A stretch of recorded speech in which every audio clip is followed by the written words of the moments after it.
What's going on, Birdland? Stephen Heckman here for the Final Strike, brought to you by the Baltimore Battery. And we have brought a special guest on today from across the pond, one of our fellow Orioles fans from O's across the pond, Thomas. We're going to introduce him, let him tell you a little bit about himself and what they do. If you are a fellow member of Birdland, you know a lot about what they do and you've listened to their podcast. Thomas, welcome aboard. Thanks for joining us. Please introduce yourself to the Birdland community who should know you, but let them know who you are and what you all do. Yeah, Stephen, thank you very much for having me on. It's been a long time coming, hasn't it, for the pair of us to get together and talk Orioles. It is. Yeah, so for people who don't know, I'm the host, editor, writer for the O's Across the Pond podcast. Come from a network of European Orioles fans that was set up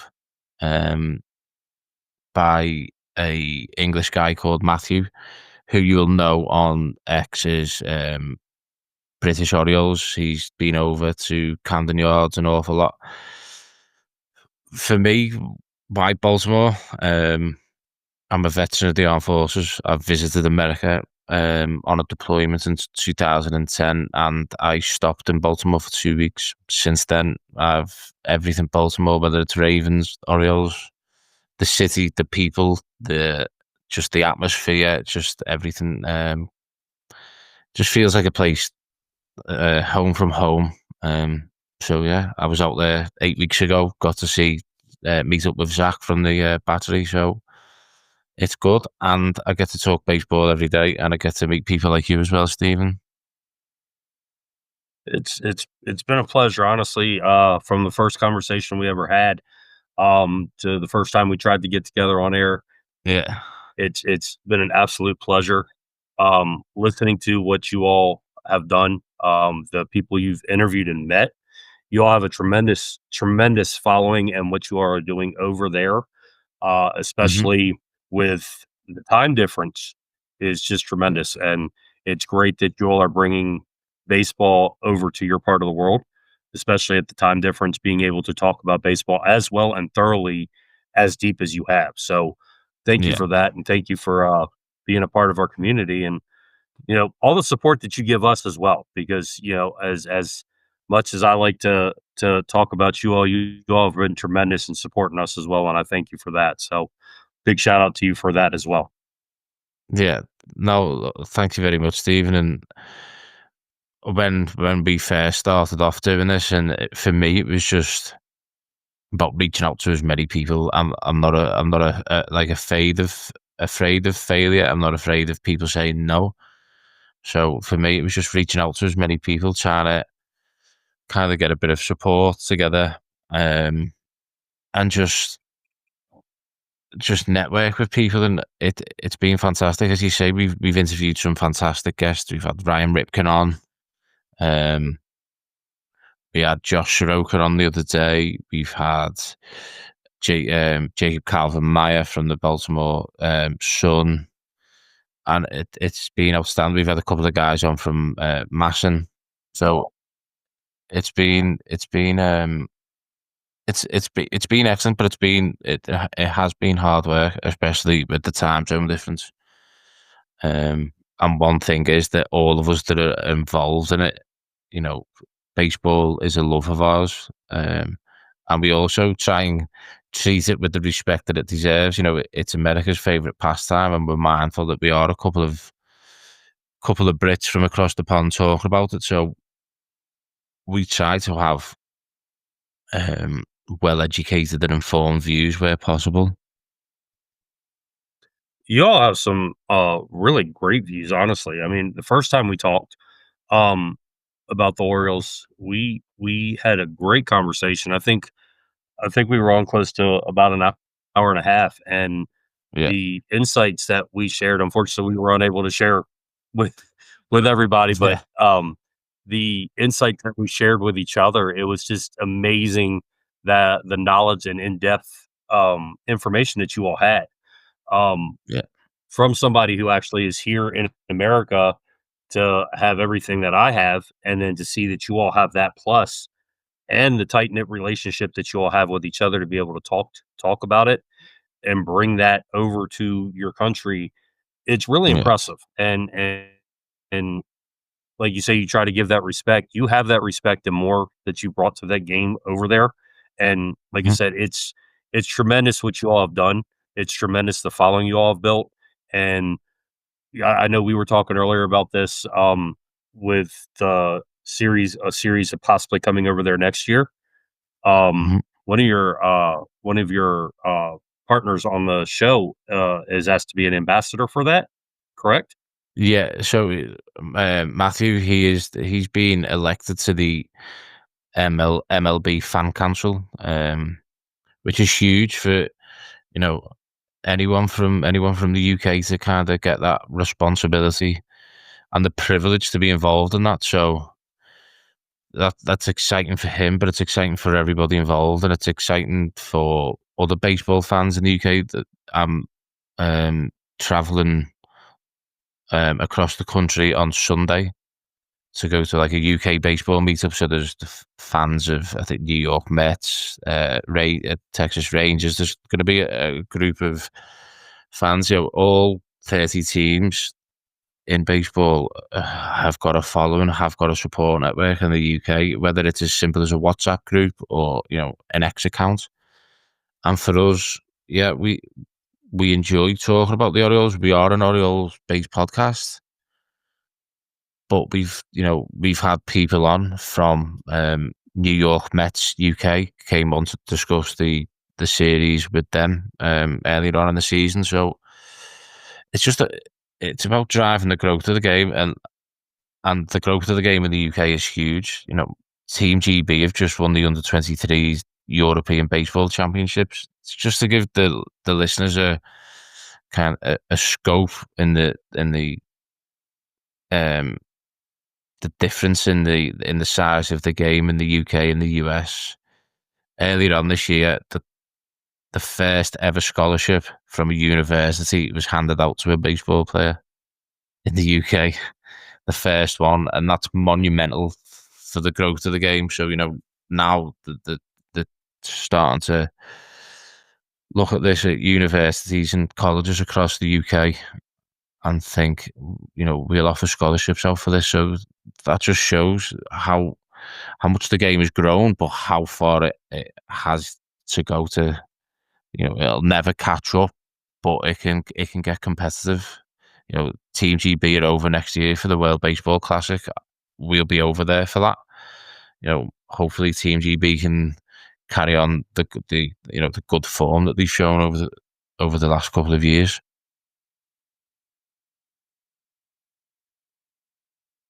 That's the one thing I like about the World Baseball Classic is it brings literally the world together in what is such a great sport. I love football, I love baseball, American football. Let me rephrase that: American Yeah, football and baseball. I do love soccer too, but it's what's fun is watching like when American sports travel over to different countries.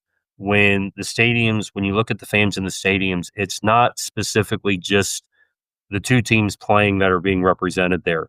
You see jerseys and hats and shirts and flags of all different teams of that yeah, sport being represented and supported. And that's one of the things I love is that in the UK, in England, Germany and all those other countries that the US sports go to, there's a love for the sport more so than just the teams.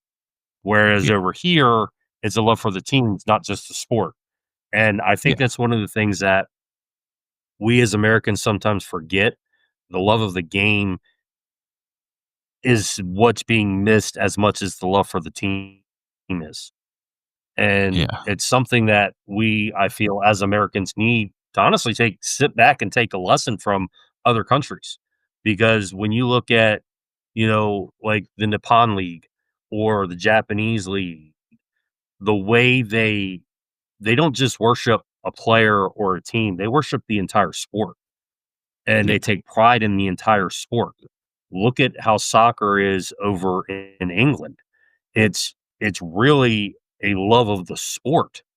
And yeah, there's a yeah, competition between the teams and everything, but the sport in itself is truly appreciated for the togetherness that it brings in the community. And sometimes it's one of the things I feel over here in America that we take for granted and we forget about. I love Do when I see what you all are doing. Go ahead. yeah, I think Go ahead. What were you going to say? when you in regards to like the love of the sport and the team, like in the UK, obviously soccer, it's like a religion. When I go across to the states, I do feel the love that Americans have for the sport of baseball, but I also think baseball down the years has been through a lot of um, kind of what would you say crises with various issues and you had the performance enhancing drug scandal in the early 2000s, and then again in 2014 with A-Rod, and then you've had shutouts, a full season lost with, it was only a 62 game season because of COVID. There's going to be another shutout in 27. That's pretty much almost guaranteed. How much game time is gonna be lost there. So I think Sadly, people but love true. the game, but I kind of think that I think because there has been so much that's gone on, I think people lose sight of that, and then in small moments, like it comes back, but it's not consistent. For me, why I love baseball, and it was evident last weekend that the Dodgers game was a game two, nearly got no hit. In baseball, you have to throw 27 outs. You can't run the clock down. You can't take a knee. You can't time waste. You can't spike the ball. You play until the 27th out, unless you go to obviously extras. And then being a Ravens fan, watched the football the other night, and clock management and all that comes into it. Whereas with baseball, you know you've got to throw those 27 outs. Don't throw them. The game's not over.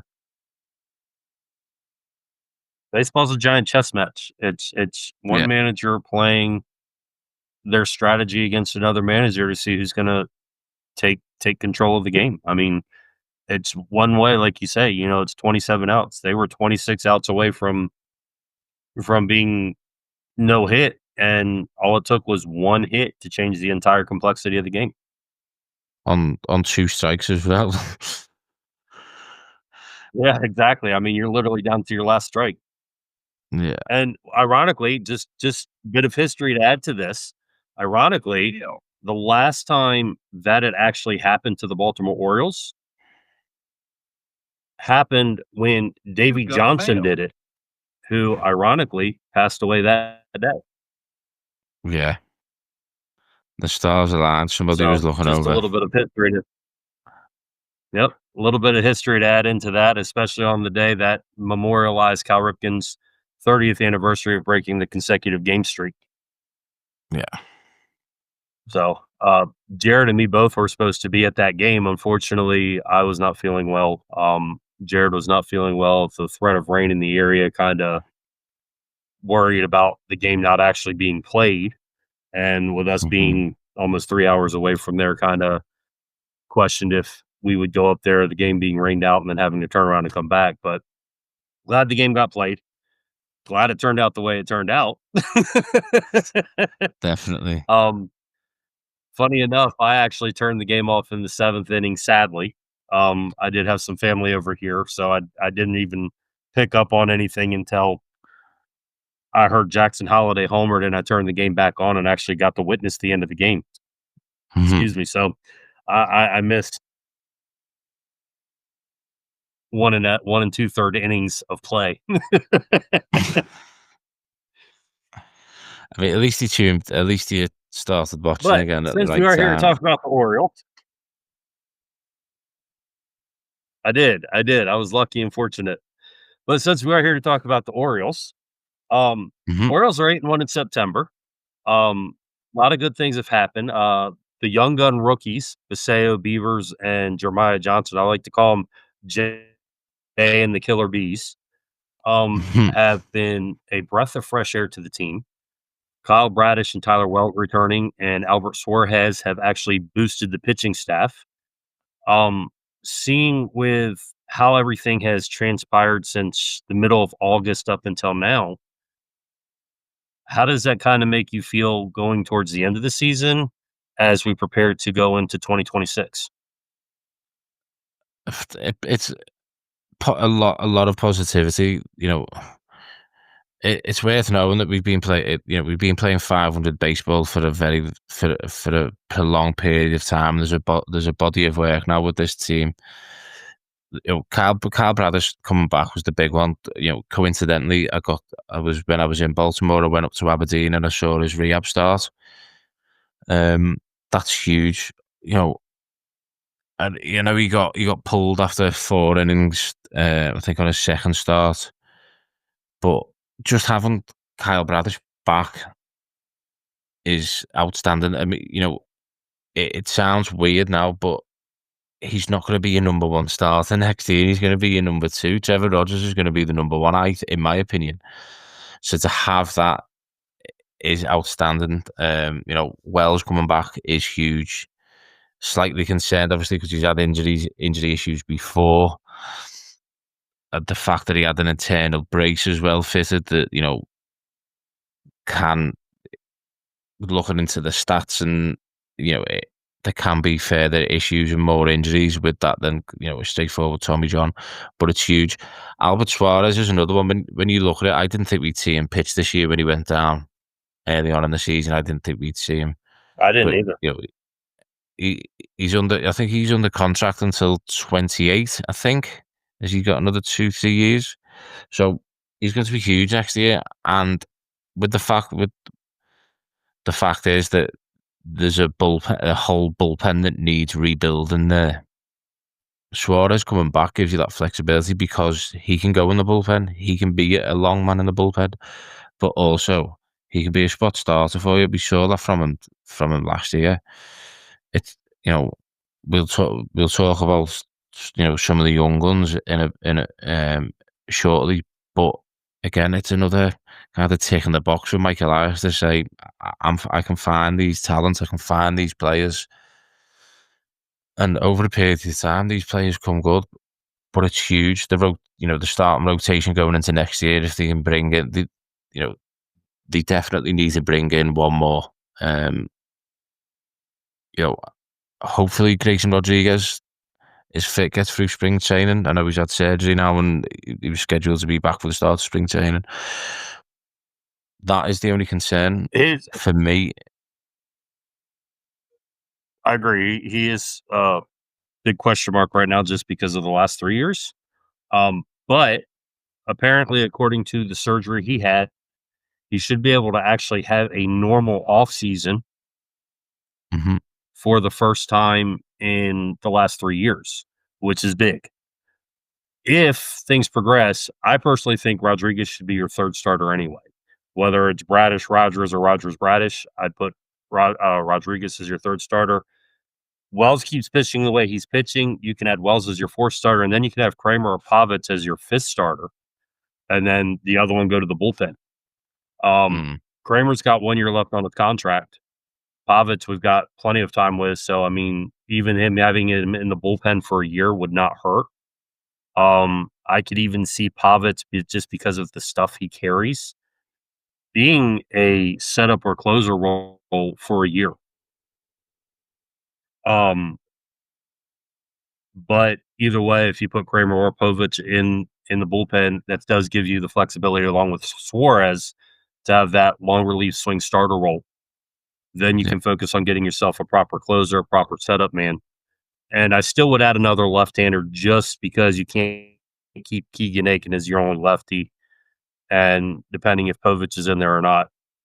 But we definitely are going into next season once again the way it should have been this year, with at least 7 or 8 people who can start in the rotation. Yeah, I mean, Because Brandon Young will be back. Brandon Young will be back. The with Povich, I've had this conversation a couple of times on our podcast. I'd like to see him moved into the bullpen. I think he can be kind of a long man setup guy. He can pitch because you know we've seen it time and time again this season. He can pitch excellent stuff for 2-3 innings, but then something just changes. The hits start coming in, and he'll give up that home run. He kind of falls apart. So I would like to see him in the bullpen. However, with the amount of time that we have him for, I wouldn't be surprised if he started the year down at AAA as a starter, and we will see him again next year as a starter. I think Dean Kramer with a year left and a walk here, I think he'll back himself. Look, he's shown good things at times this season, but there's also been some bad things. But if he's going to be a fifth man in the rotation, you can live with that if you've got Trevor Rogers, Kyle Bradish, um, Grayson Rodriguez, or A Wells as healthy your third Grayson. or fourth man. And if you can make a move in the off season, be aggressive in the off season. Know, for me, first base is very, very crowded. First base is very, very crowded on that roster spot now. So you look at the out of the two that are on first base, who do you move on? And that's a decision that Elias will make. I think one of them will be moved. Um, Oh yeah. I I also, I mean, I don't think it'll happen, but I think they might listen to some serious offers. Adley's only got 2 years of arbitration left, and if they want to get a top end arm in that rotation, it could be a valuable trade piece. I know he's been poor for over 12 months now, um, but a catcher with his upside and 2 years of control left, that'd be something that teams could shop for. But that would take a huge offer. As I say, I don't think that will happen, but that is something that I think that Mike Elias would possibly listen to. With the right trade, I think so. You're right there, but I think at this point, we Adley is in the best position right now to go offer him an extension because it's going to be a low ball extension. And what I mean by that is if Adley was playing like he was the first year and a half he was with us, you'd probably be looking at a 5 year, 250, $300 million contract. Whereas right now you can probably get away with a 5 year, 150, maybe $180 million contract. And with Paseo also going to be playing some first base, which has already been said, you're going to be able to platoon whoever's at first base with Paseo and Adley being platooning with Paseo. Plus, all three of them will be able to rotate through the DH, which is Yeah. good. I personally am not a fan of having two catchers in the lineup at the same time. We saw what happened this year when one of them went down. We lost our DH, unless you plan on carrying a third catcher. I think they will carry I'm a not a third fan of. catcher. It's possible. It is very possible. Um, Adley, I think having Adley and Baseo together will benefit both of them. I think it'll benefit Adley because Adley's not going to want to lose his spot predominantly to a guy who's 5 years younger than him. Hmm. Whereas Baseo needs to get better defensively, and who better to teach him than Adley, who is a strong defensive catcher. So it could benefit both of them. Adley on the offensive side, Baseo on the defensive side, to keep both of them together. And even if you do trade Adley in 2 or 3 years, you still have that lockup that you're not going to let him walk or even hold out demanding a contract. The Hmm. other reason I think that comes into play is because then you have Baseo and Adley locked up, which shows that you're looking to lock up your young players. Then you can start working on your Hendersons, your Westbergs, your Holidays, your Kausers. And I'm sorry, right now, I even think you might have to offer Jeremiah Jackson a 3 year deal because that kid can hit everything that comes his way right now. He's turned into a good quality outfielder. He should be our fourth outfielder next year. Yeah, Um, Jeremiah. I mean, It's inter- good.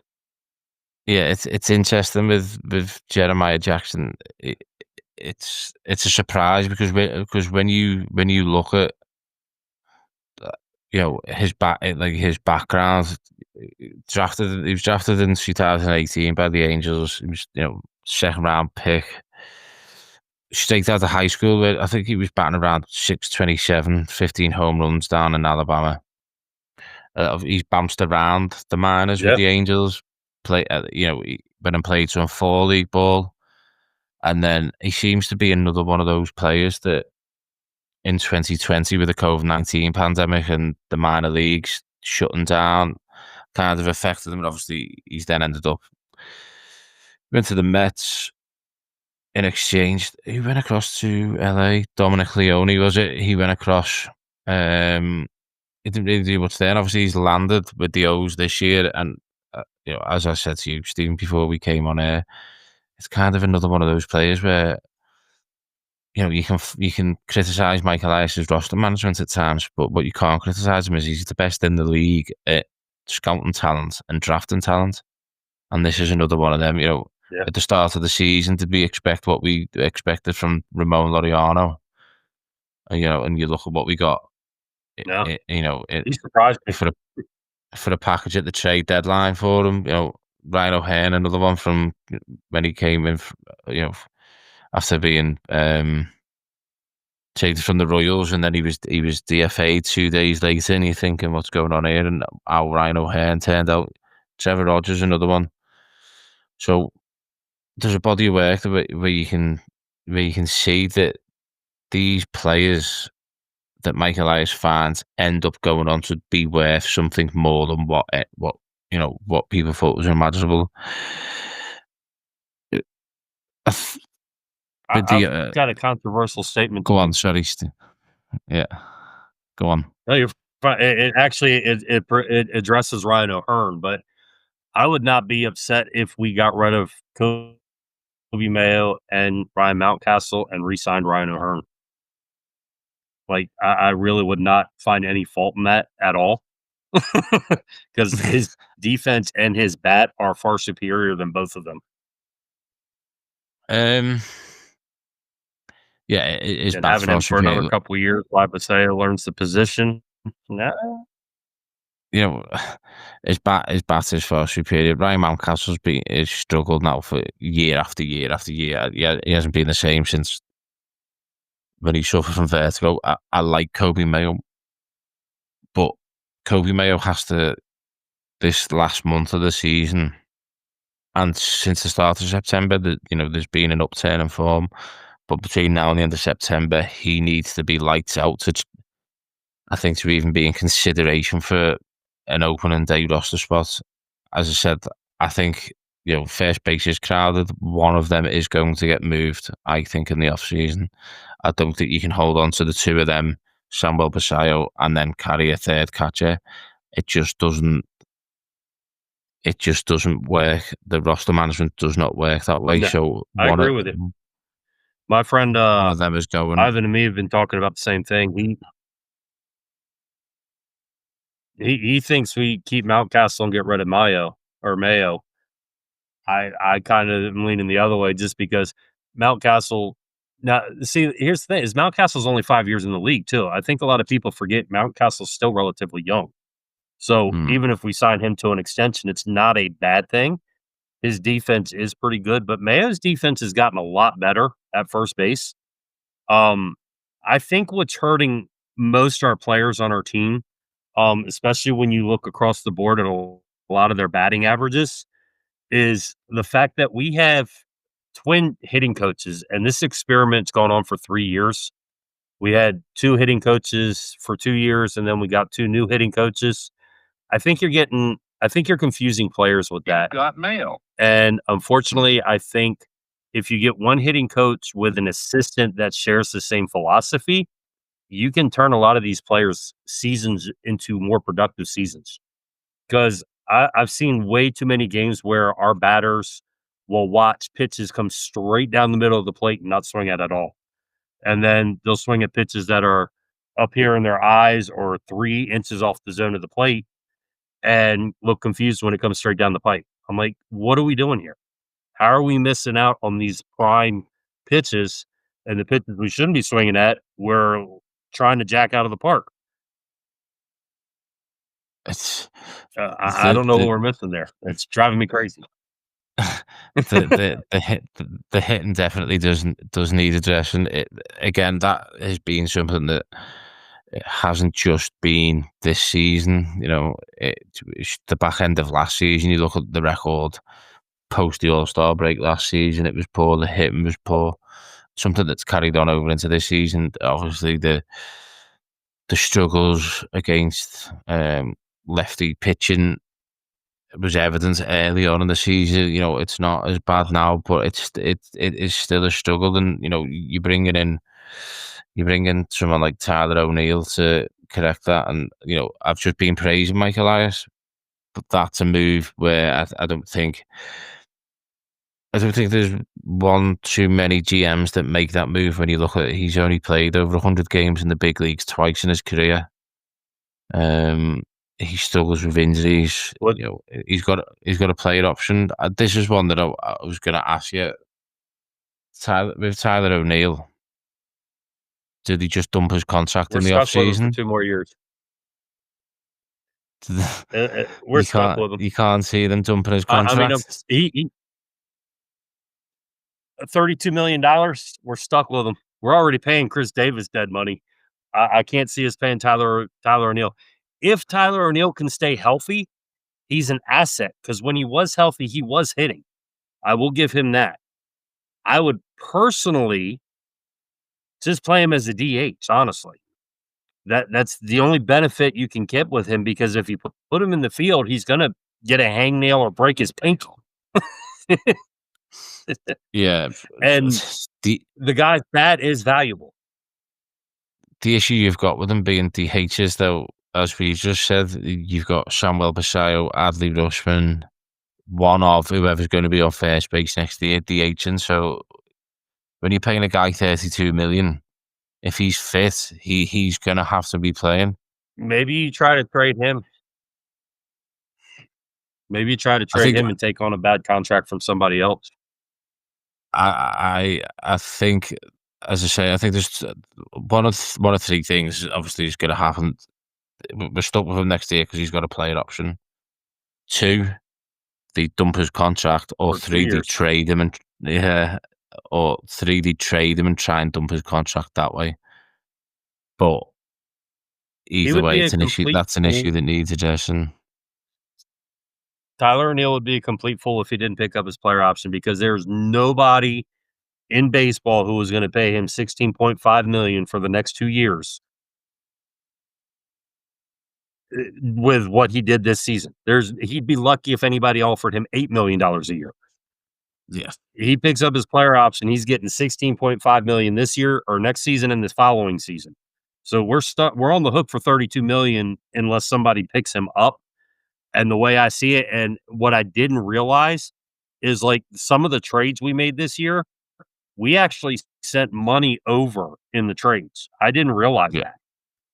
That was never announced in the trades, but as I started reading further into the trades, we actually sent some money over in a lot of the trades we made in order to help make those trades happen, which I'm fine because I love the trades we made. Don't get me wrong. Between the trades we made and the draft we had, we got strong returns out of that, and a lot of that capital is going to be utilized this offseason to try and either get a very strong closer or another front line starter that was similar to Corbin Burns. And it's not going to be on a 1 year deal. It's going to be a frontline starter that we can actually control for 2-3 years. And mm, honestly, I would personally love it to be Sandy Alcantara. I still think next year is going to be a big year for him because he's going to be a year removed from that Tommy John surgery. And we will see the Sandy Alcantara that we saw 2 years ago, not the one we saw this past year. yeah. Sandy Alcantara is one that I mentioned around about the trade deadline. Well, just before the trade deadline, because I was thinking if the O's can get 4 or 5 games back at the deadline of the wild card, and could they try and make a trade then for Sandy Alcantara, bring him in, and you've still got 2.5 years of control.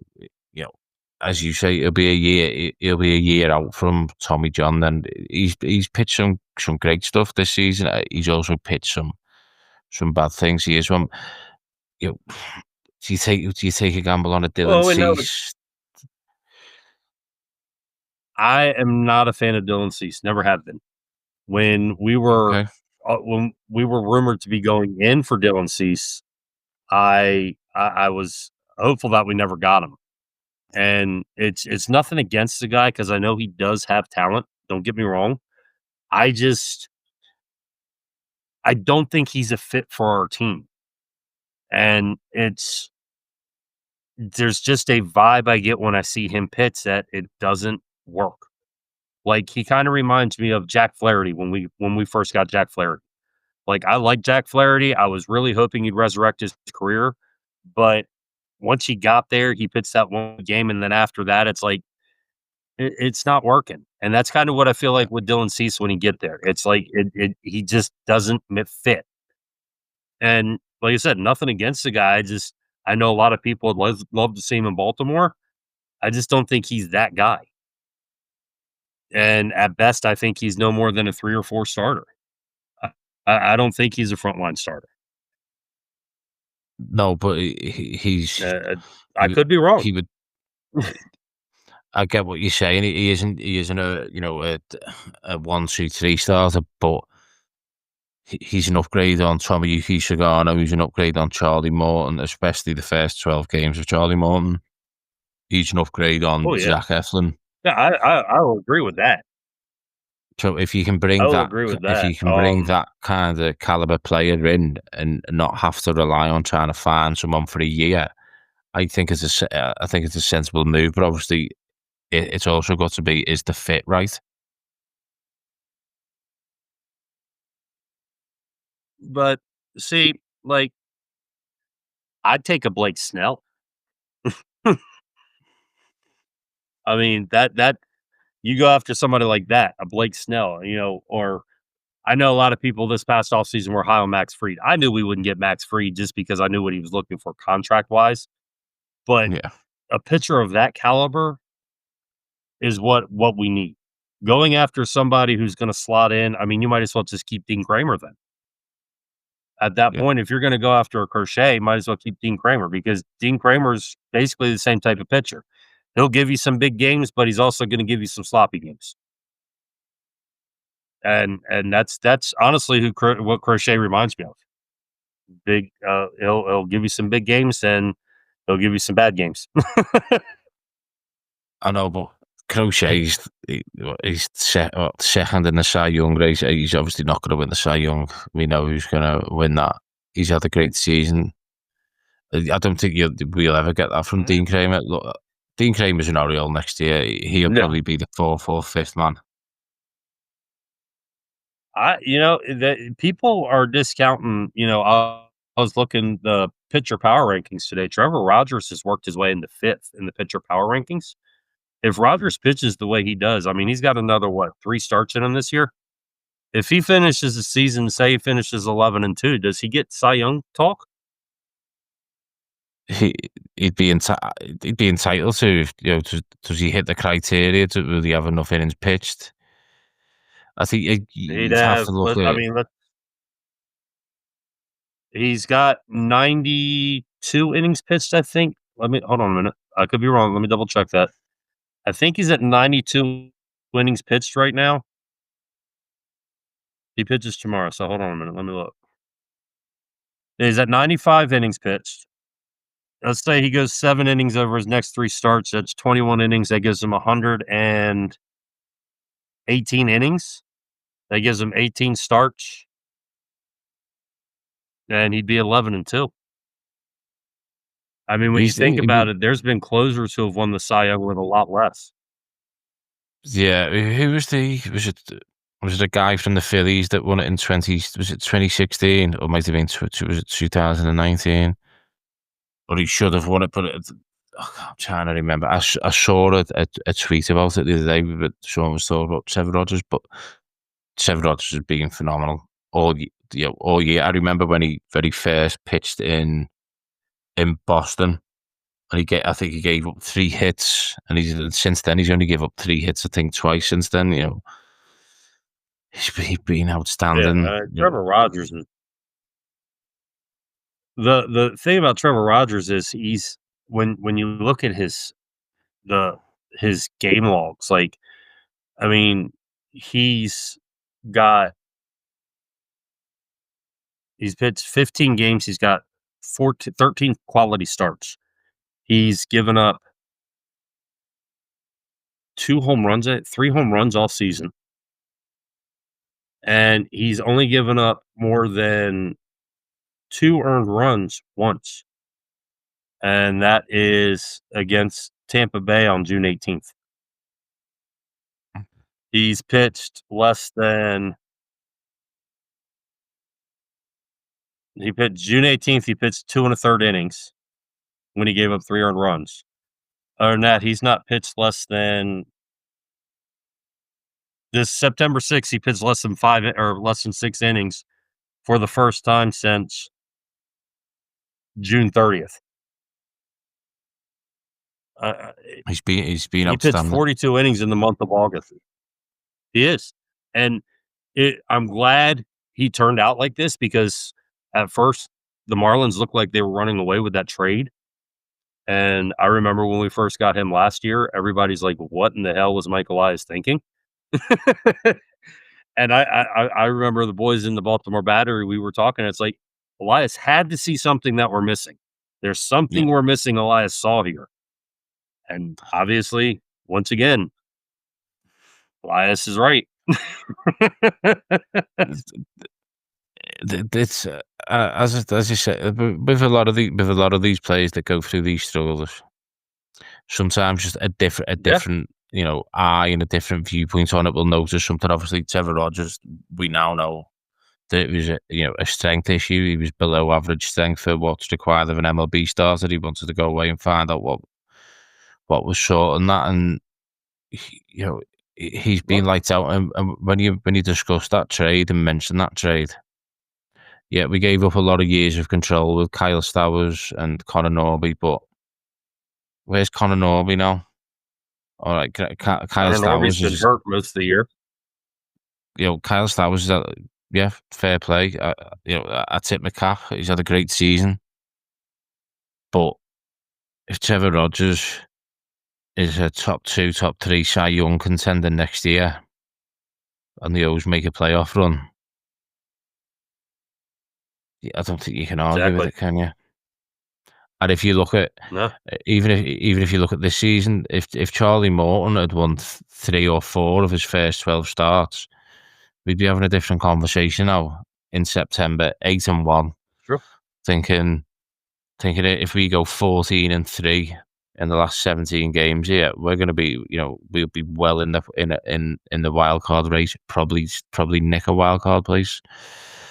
That's just the story of this season. That's what it falls down to. Them first 8 weeks. As of right now, and this is even phenomenal to even say it, especially with the season we've had. We're only 9 games back of the wild card. I mean, there was a point at one point going into August, I was saying we'd be lucky if we won 75 games the way we were playing, and we're now 8 games under 500, 9 games back of the wild card. Not that I'm saying we're gonna make a miracle run and win the wild card. We could. Anything's possible. Mm. I've seen weird things in baseball happen, but, we're 3 games back of Tampa Bay, and we're actually only 6 games away from hitting the 75 win mark, which, in my opinion, would be a major accomplishment when we've had 28 players, but a total of 32 people hit the IL this year. Actually, it's gone up since you got Kramer missing a start and Sagano. We don't know what's going on with him right now. Yeah, I think 14-3 from now puts us on 81 wins to finish the season 500. I think that's what's going to happen. We might just fall a game or two short, but when you look at it from where we were, especially when Brandon Hyde got fired, Mansolino took the job, and Mansolino's first couple of games as manager, there was a couple of defeats in there, but since then it's been 500 baseball. There was a time, I think, June and July, we were playing 600 baseball for a substantial amount of time, but we just left ourselves too much to do. So here's an interesting question that I know seems to be a popular question, kind of whispering around Birdland, um, in social media circles. It's not like out in public, but kind of is. If the Orioles somehow manage to finish close to 500 or Mhm. even at the 500 mark, does Manzolino get an opportunity to become the manager next year? Um, no, I think we discussed it. We actually just mentioned this on our last pod on Sunday. I think for Manzolino to have any serious considerations for that job, he would have had to make the playoffs. He probably would have had to win a playoff game and maybe a playoff series. Um, I think giving Manzolino the job is you're just giving it to like another Brandon Hyde, somebody who's coached down in the minor leagues, and what this team needs now. And this, we keep using the words young core.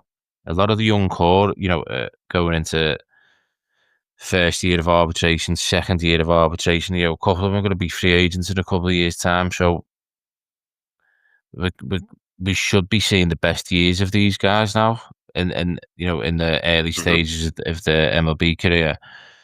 So for me, it needs somebody to come in who can work with some of the staff that are already there, who can work with Mike Elias, but it needs to be somebody with experience.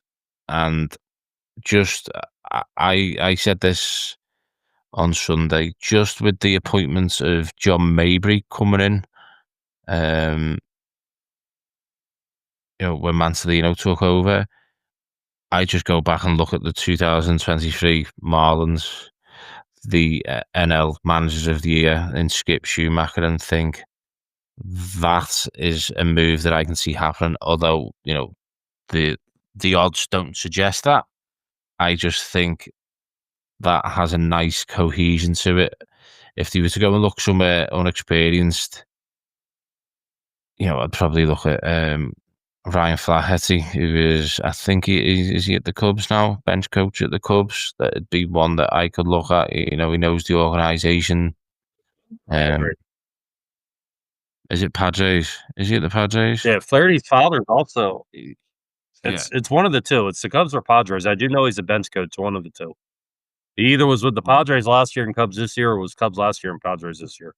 Yeah. But, yeah, I actually I saw something a couple weeks ago that apparently Skip Schumacher is on the short list for, um he is the bench coach for the Cubs, you are correct, by the way. Um, Hmm. that Skip Schumacher is on the short list for the Orioles, and he is as interested in the Orioles job as well. Hmm. Um, I agree with the aspect that you do kind of need a player or a manager who was a player, but who also has managed. And Flaherty does kind of fit that prototype because he is the bench coach and he has been bench coach on a couple of playoff teams. His Hmm. father is a college coach, so he does kind of know some of the inner workings of how to coach and manage. But somebody like Skip Schumacher, which I think would be our dream scenario, is somebody who not only played 12 years in the pros on teams that went to the playoffs, but he also managed and went to the playoffs as a manager. He knows how to handle both sides as a player and a coach. Yeah. So he knows how to approach these players from both sides of the aspect. And I think he'd have a little bit more control than what Brandon Hyde and even Mansolino had in that aspect because of that.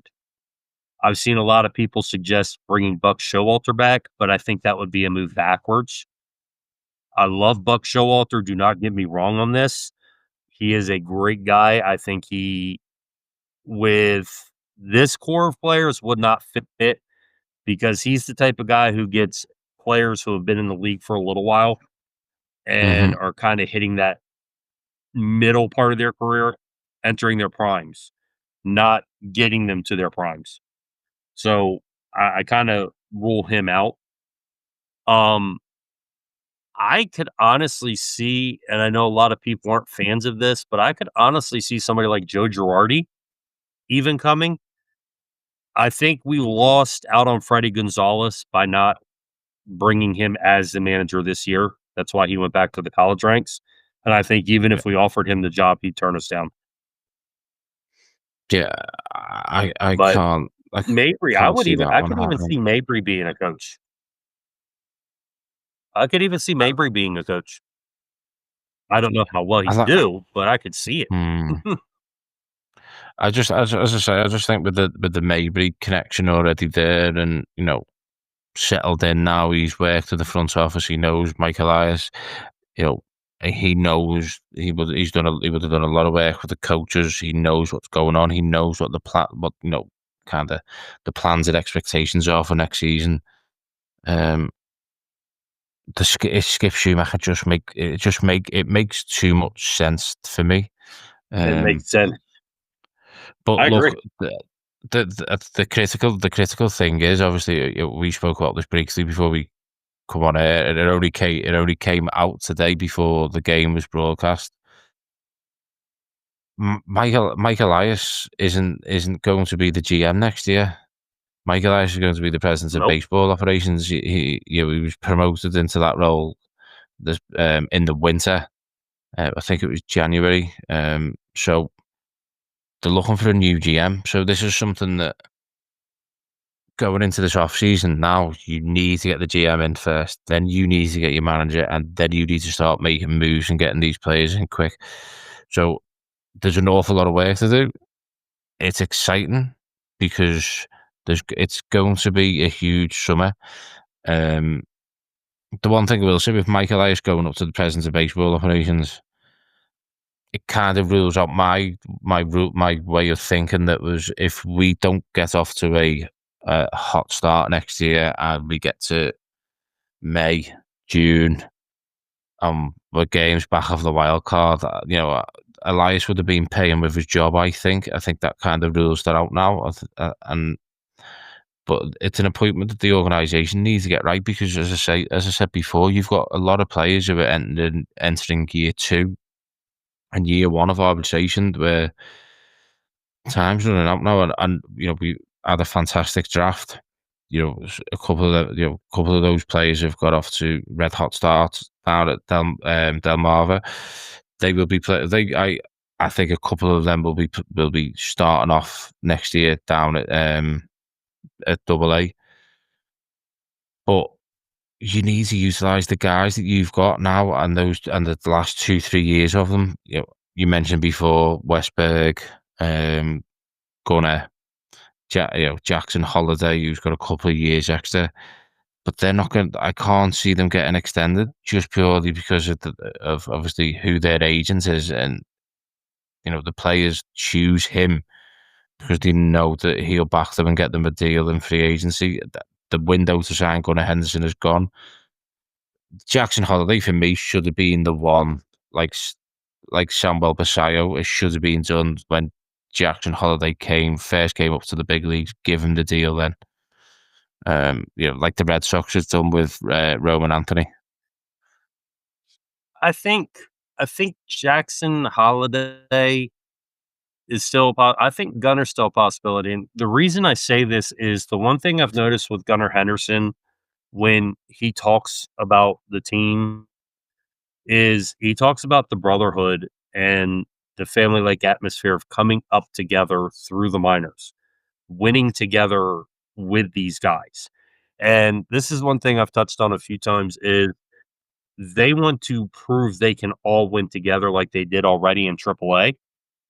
So Hmm. that opportunity might still be there. And I have a feeling if you kind of approached Boris right now with something like a 10 to 12-year contract for six to $650 million, he might be inclined to take it. And the reason I say that is because they know he's better than Vladimir Guerrero Jr., but he's not an Otani, and I think he's better than Soto. I don't think Soto's all the hype, but he's not a Soto in the eyes of what the baseball world's going to see. And I think there's a good possibility if you did that, Gunnar would sign. I really do, Yeah, and I honestly think right now you could possibly get Jackson Holiday to sign for 8 years and 3 or $400 million. I think the one we're gonna have the harder time signing is Jordan Westbrook, and he's the You've heart and got soul of mail. our team, in my opinion. I really do. I think he's the heart and soul of our team, and I would love to see him signed quickly because when he is on that field, our team is a completely different team together, yeah. offensively and defensively.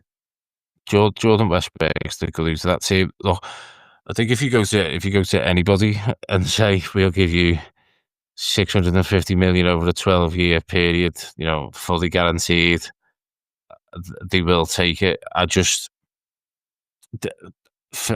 said this.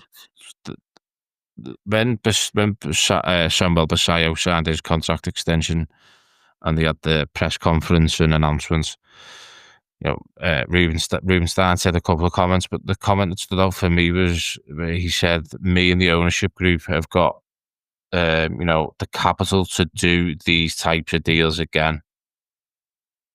And what I get from that is that there is going to be multi-year extensions, there is going to be big money on the table, but it didn't scream to me like there was 5, 6, 700 million there to throw on the table. I don't think Mike Elias does that. I don't think. uh,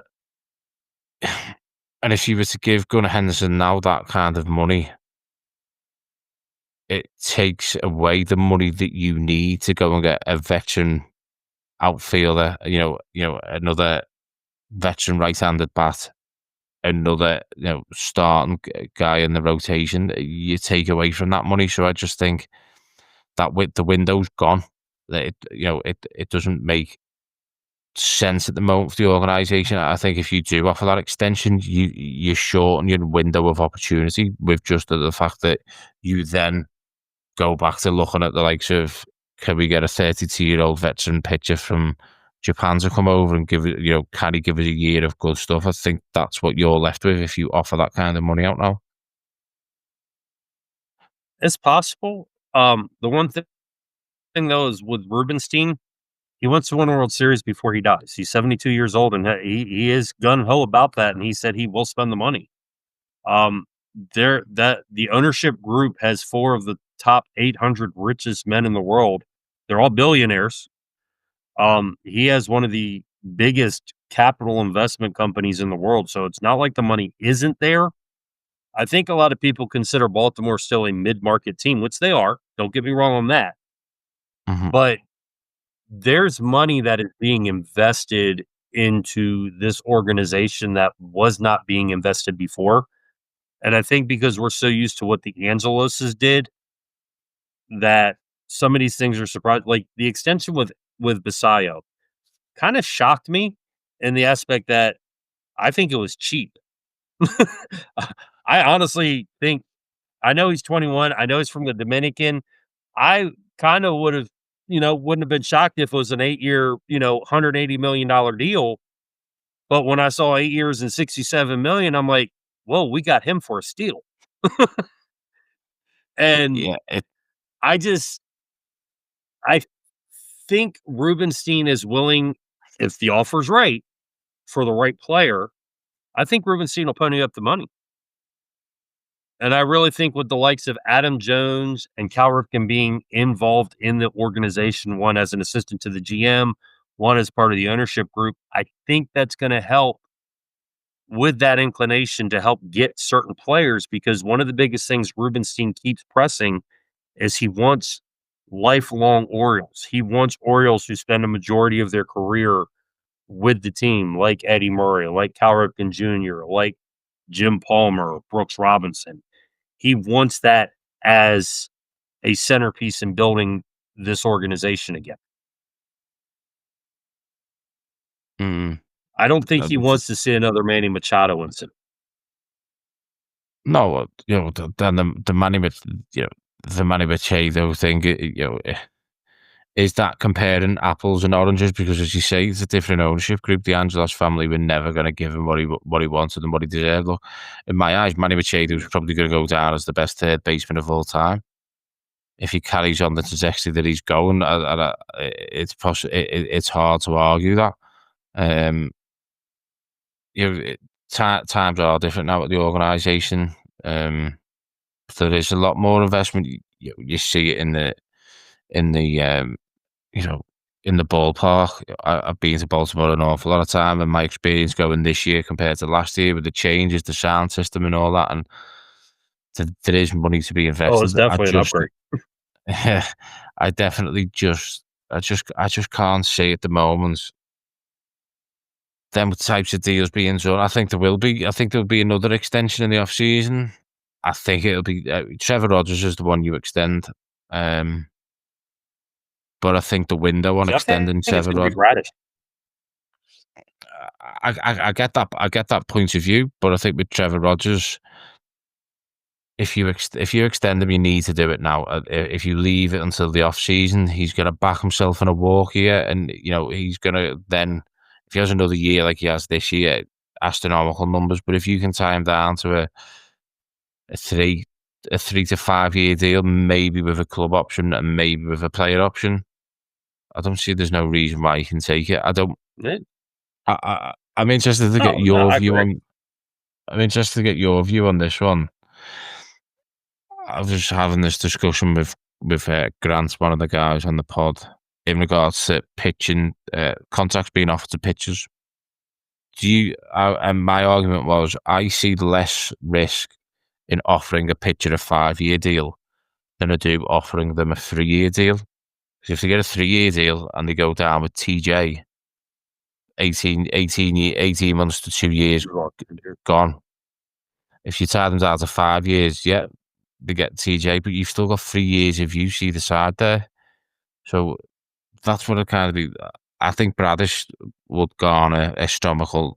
I know he's come off an injury. I think Kyle Bradish garners astronomical numbers now already. I honestly am the same boat. I don't believe in giving a pitcher more than 5 years on any deal. Yeah, Um, I'm not a fan of a 3-year deal with a pitcher either. I've always been the same way because 3 years kind of feels like the same thing. Usually most pitchers, if they have an injury, it's at least a year they're out most of the time because it's their arm. So yeah, usually you look at Felix Bautista, rotator cuff and lat injury, he's out for a year now, you know? hmm So in that aspect, if it's something like that, you've lost a year, so you only get 2 years now, and he's gonna be rusty for the first half a year at least. So, yeah, I agree with you on that. I can definitely see where you're coming from. 5 years is the max I would go. Um, 3 years, I kind of feel like the only reason I'd do a 3-year deal is if you're getting a pitcher who's 30, 31, 32 years old, and, 2 years are option years. yeah, That's the only way I could see it. Other than that, if you're gonna give a pitcher a long-term deal, go 4 or 5 years and suck it up. Take the risk. yeah, You're gonna sit there and give a player 7 to 10 years, and same thing, they have UCL injury or they have an Achilles injury, you've lost them for a year. Why not take the same risk on a pitcher? yeah, Hitters decline quicker than pitchers do. Those pitchers are pitching in their 30s, they can adjust when they lose their speed. Most batters can't adjust when they lose their ability to hit the ball out of the park. yeah, definitely. So, yeah, I'm in Right. agreeance with you on that. I definitely agree with you on Yeah, that. good.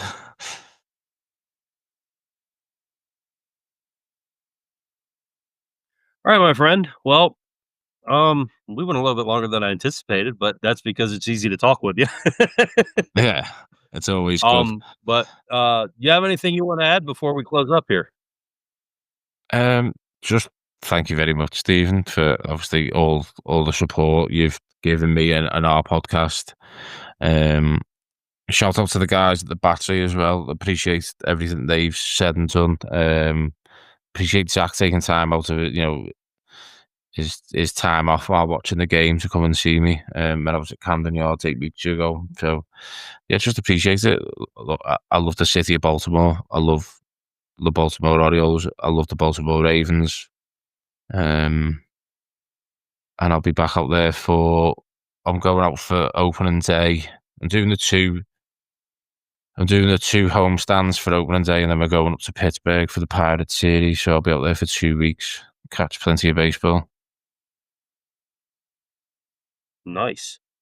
Nice. Oh, and also, Um, sorry, do me a also, favor. Go if ahead. you Go ahead. want, if you want to drop us a follow on X, we are O's across the pond, Spotify, YouTube, um, Apple Podcasts, Amazon. We're on there. O's across the pond. Yeah, that's it. Thank you very much, Stephen. It's been wonderful. I can sit here all. I could sit here all night and talk baseball, even if it is 20 past midnight in the UK and my alarm for work goes off in 4 hours, 40 minutes.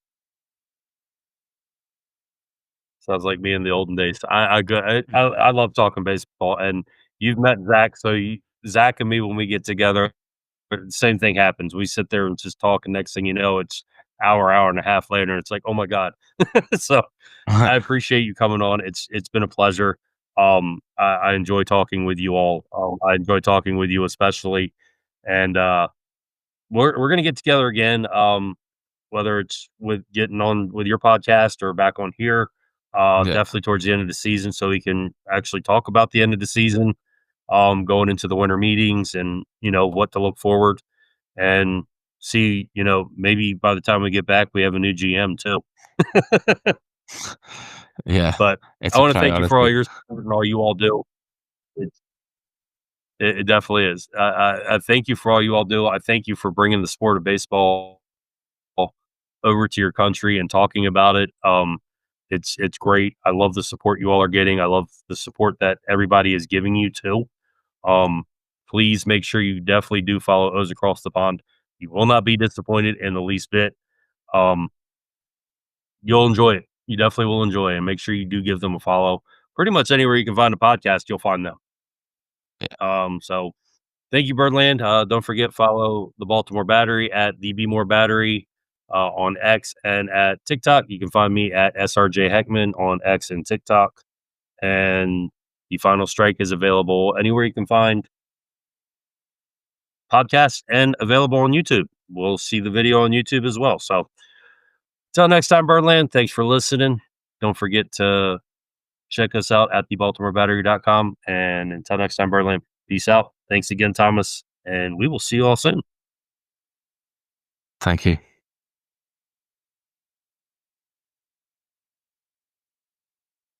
And